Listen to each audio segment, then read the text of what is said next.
लो बच्चों, समझो कि ये जो प्राइमरी मार्केट और सेकेंडरी मार्केट होती है, जो कैपिटल मार्केट के दो हिस्से हैं, इसका क्या मतलब होता है। अगर आप पहली बार कोई सिक्योरिटीज इश्यू करना चाहते हैं, आप एक न्यू कंपनी है या आप कोई एग्जिस्टिंग कंपनी भी है, बट आप शेयर्स फर्स्ट टाइम इश्यू करना चाहते हैं पब्लिक को, तो आपको जाना पड़ेगा प्राइमरी मार्केट में। तो अगर आप एग्जिस्टिंग कंपनी है और आप कोई ऑलरेडी ट्रेडेड सिक्योरिटीज में डील करना चाहते हैं, जो मार्केट में ऑलरेडी है, आप लेन देन करना चाहते हैं, उसका जो रिलीज हो चुकी हैं, उसके लिए आप जाते हैं सेकेंडरी मार्केट में। प्राइमरी मार्केट के अंदर आपके पास कुछ सोर्सेज होते हैं। तो ये बहुत इंपॉर्टेंट क्वेश्चन है कि what are the sources of raising fund through primary market. तो इसमें पहला ऑप्शन आता है पब्लिक इशू। पब्लिक इशू का मतलब कि पब्लिक को हम इशू कर रहे हैं सिक्योरिटीज।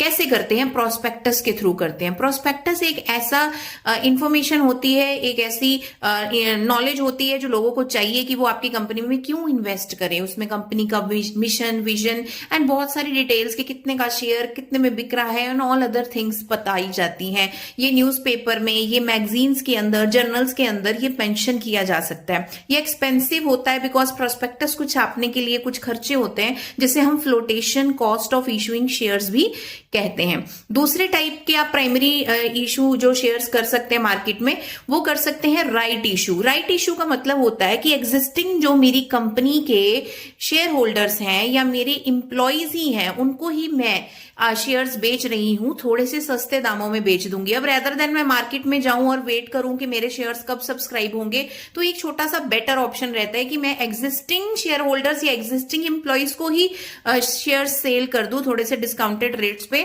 जो इमीडिएटली सब्सक्राइब कर जाते हैं। थर्ड ऑप्शन आपके पास रहता है प्राइवेट प्लेसमेंट का। अब प्राइवेटली शेयर्स को प्लेस कर दिया जाता है। इसका मतलब ना तो मैं बाहर गई किसी के पास, ना मैंने पब्लिक को बुलाया, ना मैंने कोई प्रोस्पेक्टस इशू किया, सस्ते में ही ये काम हो गया। शायद मेरे से किसी अंडरराइटर ने वो खरीद लिए शेयर, या ये भी हो सकता है कि मेरे वो शेयर्स किसी रिलेटिव फ्रेंड ने खरीद लिए, ठीक है, मेरे अपने। तो ये प्राइवेटली जब प्लेसमेंट हो जाती है तो ये भी प्राइमरी मार्केट के सोर्स में आता है। देन हमारे पास एक सोर्स अवेलेबल होता है जिसको बोलते हैं ई आईपीओ।